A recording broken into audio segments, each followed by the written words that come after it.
Quelle forme, justement, pour une meilleure gouvernance?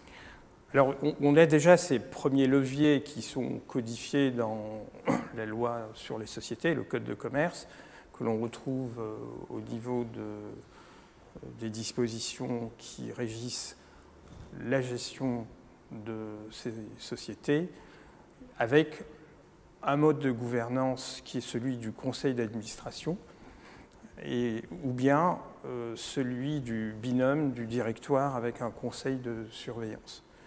Pour ce qui concerne le conseil d'administration, il doit être constitué d'au moins 3 à 12 membres, et pour un mandat limité à 6 ans, mais qui peut être renouvelé, avec la garantie adossée que le conseil d'administration doit être propriétaire au moins de 20% du capital social pour servir d'action de garantie.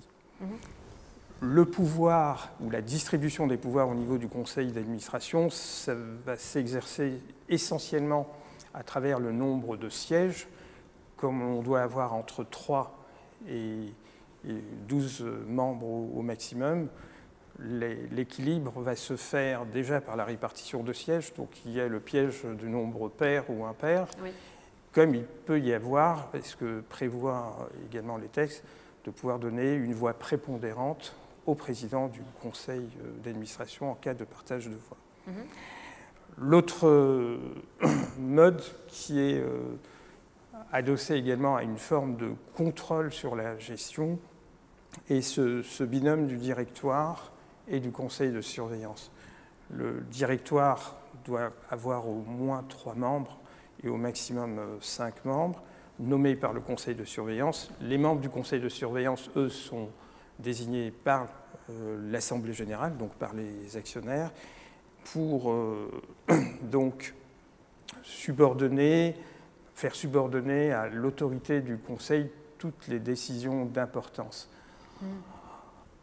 Il y a un autre aspect qui n'est pas évoqué dans la loi, mais qui, dans la pratique, a largement pris forme dans notre pays, particulièrement au moment où les co-entreprises se sont créées, notamment dans la fameuse règle du 51-49, où en parallèle de l'acte de société, donc des statuts, les actionnaires se sont entendus pour mettre par écrit, dans un document qui est donc le pacte d'actionnaires, un certain nombre de règles, et partant de là, de traiter de l'équilibre des pouvoirs, de la manière dont les décisions sont prises, sur les conditions particulières de droit de vote également.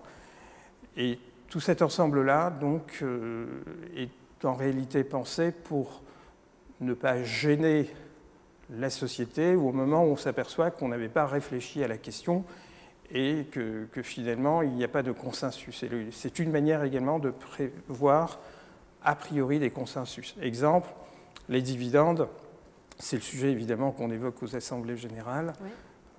Tel groupe d'actionnaires veut que l'on procède à une distribution de dividendes, tel autre veut plutôt les réserver pour un réinvestissement. Et les débats peuvent être sans fin. Et l'avantage du pacte d'actionnaires est justement de permettre une codification consensuelle, donc conventionnelle, entre les actionnaires, de manière à ce qu'au moment de l'Assemblée générale, on n'a pas trop à se casser la tête pour trouver la solution, parce qu'elle est déjà inscrite au pacte d'actionnaires. Merci, monsieur.